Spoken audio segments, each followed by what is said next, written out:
이 말도 안 되는 얘기입니다. 그냥 말장난 수준밖에 안 되는 거예요. 절대적으로 전월세 가격은 잡을 수가 없습니다. 정부 정책은 완전히 실패한 정책이다. 안녕하세요, 반갑습니다. 이경민의 부동산 하이킥의 이경민입니다.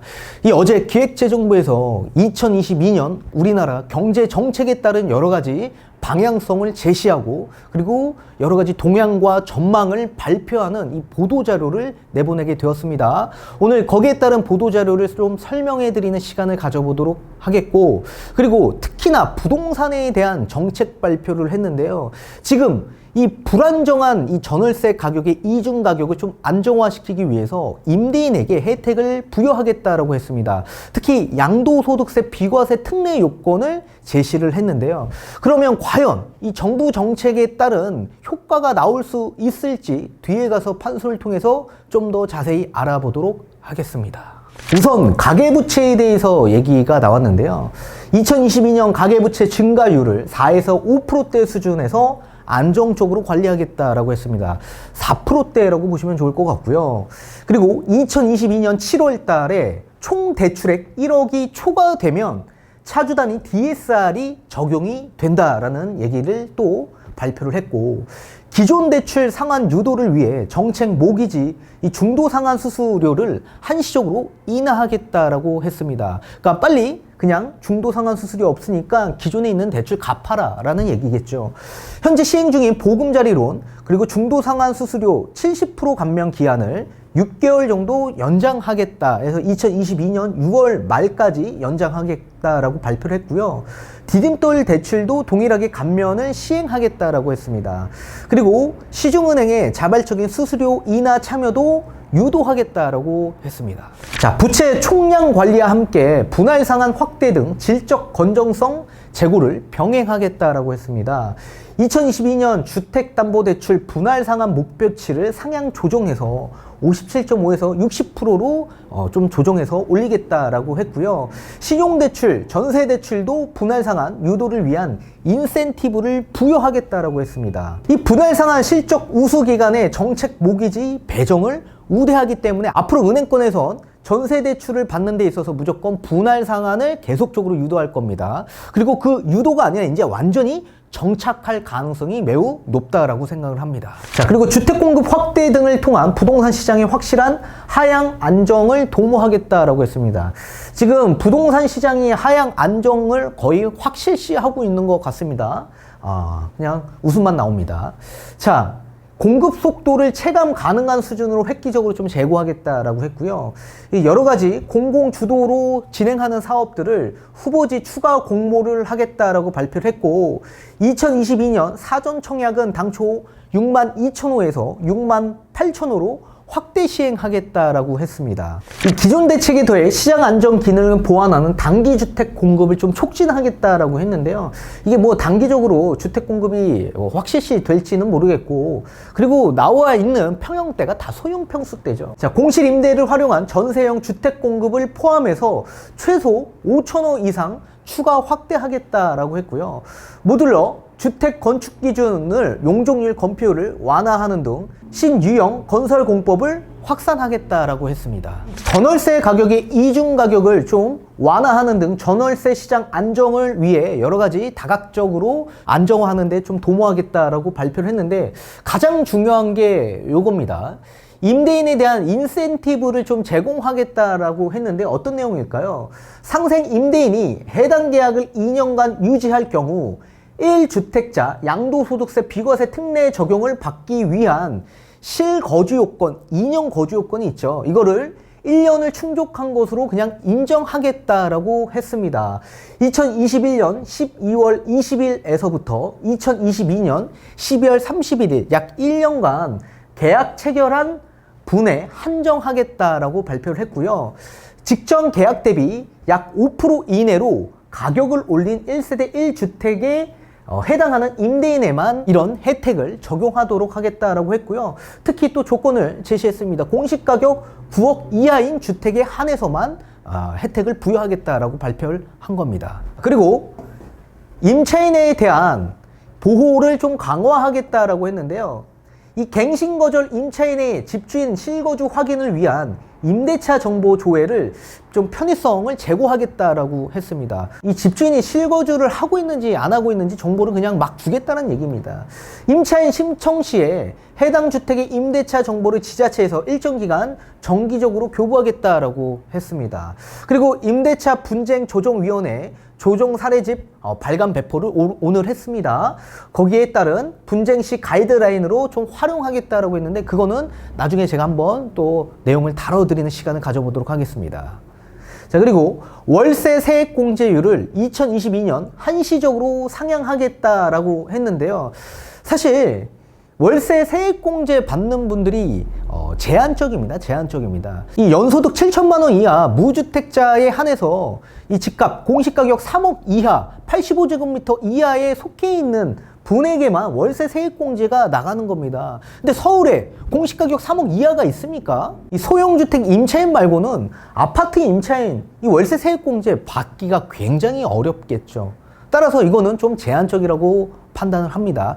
자, 그렇다면 뒤에 가서 판소를 통해서 지금 이와 같은 임대인에 대한 여러 가지 정책 발표를 했습니다. 보시다시피 뭐 2년 실거주 요건을 1년 충족한 것으로 본다. 그래서 재계약해라. 5% 이내로 그렇게 발표를 했는데 그럼 과연 임대인 분들이 그렇게 실행할 수 있을지 한번 알아보도록 하겠고 이렇게 되면 전월세 시장이 안정화될 수 있을지 한번 다시 알아보는 시간을 가져보도록 하겠습니다. 2020년 7월 30일 날 임대차 입법이 시행이 됐습니다. 그 중에 이 계약갱신 청구권이 시작이 됐죠. 자, 그럼 우리가 계약갱신 청구권이 시작되기 2년 전으로 한번 돌이켜 볼까요? 그렇다면 18년 8월에서 19년 8월 달에 전입하신 분들이 있으실 겁니다. 이 전입하신 세입자분들이죠. 이분들은 안타깝게도 운이 좋지 않았어요. 자, 만약에 2018년 7월 이전에 계약하신 전세 세입자분들이 계셨다면 계약갱신 청구권이 시작되기 이전에 새로운 전세 계약을 진행을 했겠죠. 그러니까 본격적으로 계약갱신 청구권이 시작되기 이전에 계약하신 분들이기 때문에 그나마 좀 값싼 전세 계약에 계약을 하셨을 겁니다. 그런데 안타깝게도 2018년 8월에서 2019년 8월 달에 전세 세입자로 계약하신 분들 같은 경우에는 계약갱신 청구권이 시작이 돼서 본인은 운이 좋다라고 생각을 하시겠지만 이분들이 처음으로 신규 계약하신 분으로 자리 잡힐 겁니다. 그러면 2022년 8월에서 2023년 8월 달에 이분들이 신규 계약을 할 수밖에 없겠죠. 근데 본격적으로 계약갱신 청구권이 시작된 시점에서부터 지금 1년간의 폭등이 나왔습니다. 폭등이, 전세 폭등이. 그러면 지금 전세 폭등이 되어 있는 상황에서 이분들이 어떻게 해요? 계약할 수밖에 없는 상황에 놓일 수밖에 없습니다. 자, 그렇다면 당연히 이때 나오면 전세 가격이 엄청나게 폭등되어 있는 장세에서 접근할 수밖에 없겠죠.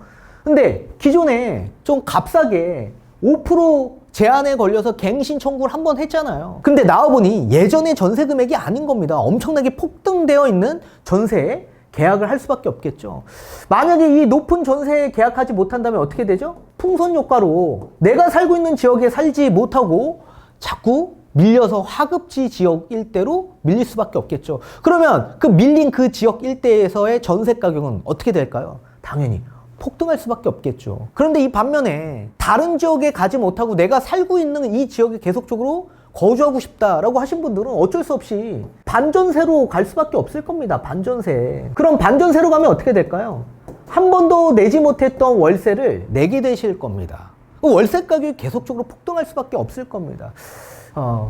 기존에 갱신 계약을 청구했던 사람들이 이제 신규 계약을 할 수밖에 없는 시즌에 돌입하기 때문에 그렇습니다. 그래서 전세 가격이 지금보다 더 폭등하고 월세 가격이 더 폭등할 가능성이 있다 보니까 정부에서도 어떻게 생각을 한 겁니까? 일시적으로 이거 안정화시켜야 된다. 그래서 발표를 한 겁니다. 어떤 발표를 했냐? 자, 2021년 12월 20일에서부터 2022년 12월 30일 약 1년간 어떤 혜택을 부여한다라고 했습니까? 임대인한테. 양도세에 대한 한시적 혜택을 부여하겠다라고 했는데요.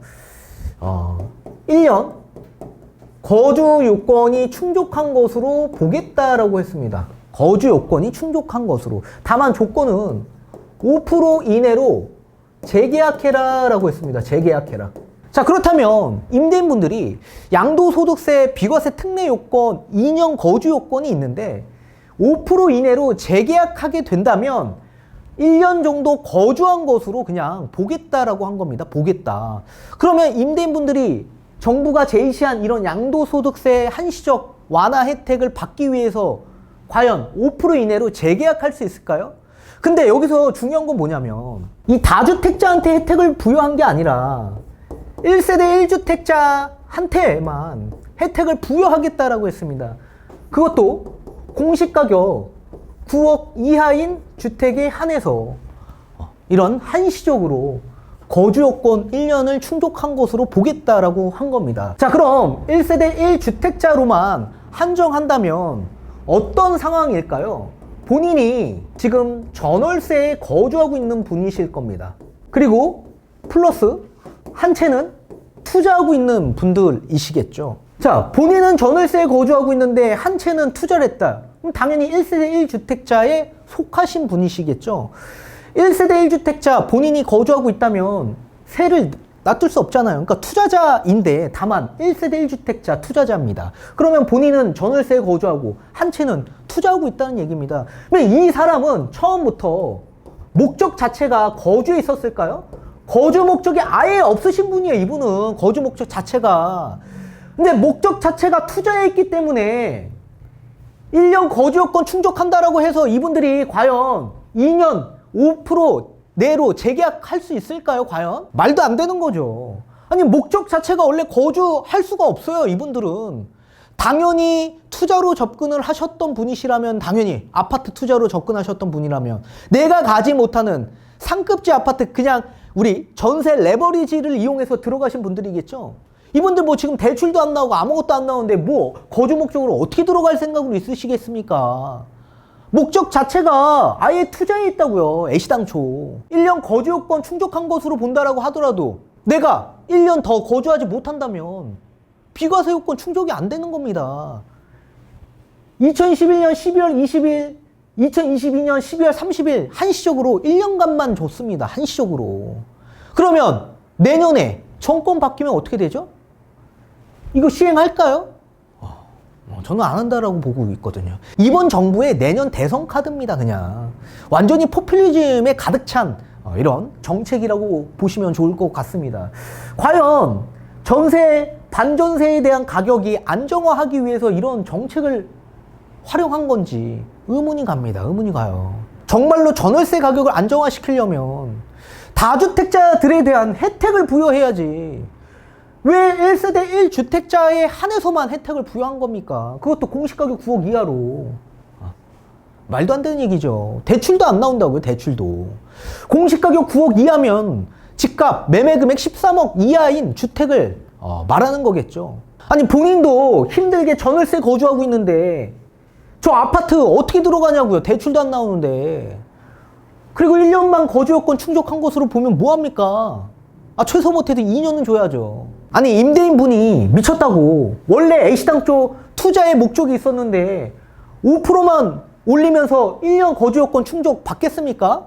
차라리 이거 안 받고 지금의 시세대로 받아서 재투자할 수 있죠. 아니, 이분들이 뭐 멍청하게 이분들이 5%밖에 안 올리겠습니까? 주변 시세가 지금 엄청나게 높게 설정되어 있는데 남들은 올리는데 나만 안 올리면 나만 멍청한 사람 되는 겁니다. 나만 멍청한 사람 되는 거예요. 자본시장에 이해를 못하는 멍청한 사람 된 거라고요, 지금. 그냥 고작 1년 거주요건 충족한 것으로 본다라고 해서 5% 올리겠다? 이거 안 한다. 안 한다. 말도 안 되는 얘기입니다. 그냥 말장난 수준밖에 안 되는 거예요, 이거 지금. 절대적으로 전월세 가격은 잡을 수가 없습니다. 그리고 앞에서 보신 것과 같이 가계대출의 총량도 증가율을 4에서 5% 올해보다 훨씬 더 축소했습니다. 그럼 전세대출 안 나온다고요? 전세대출 안 나와요. 무조건 반전세 월세 가격이 엄청나게 폭등할 겁니다. 그리고 핵심 지역 일대, 핵심 지역, 학군이 있는 핵심 지역 일대의 전세 가격은 계속적으로 올라갈 수밖에 없겠죠. 울며 겨자 먹기로 어떻게든 돈을 마련해서 높은 전세 금액에 또 들어가실 분들은 어쩔 수 없이 들어갈 수밖에 없겠고요. 또 상급지 15억이 초과되는 이런 여러 가지 지역 일대 초고가 주택의 지역들, 그 지역들의 전세 가격은 계속적으로 올라갈 수밖에 없는 구조일 거다. 따라서 지금 정부가 생각하는 그런 안정화될 수 있는 부동산 시장, 제가 보기엔 내년에 나오지 않습니다. 내년에는 지금보다 훨씬 더 전월세 가격이 엄청나게 불안정할 겁니다. 반드시 기억하셔야 됩니다. 다주택자에 대한 여러 가지 규제 정책을 완화시켜줘야 된다고요. 이분들은 목적 자체가 거주 없다고요. 애시당초. 따라서 다주택자에 대한 혜택을 부여해야지만 반드시 전월세 가격이 안정화될 수 있다라고 저는 말씀을 드리고 싶습니다. 아무튼 이번 부동산 정부 정책은 완전히 실패한 정책이다라고 판단이 됩니다. 다음 시간에 뵙도록 하겠습니다.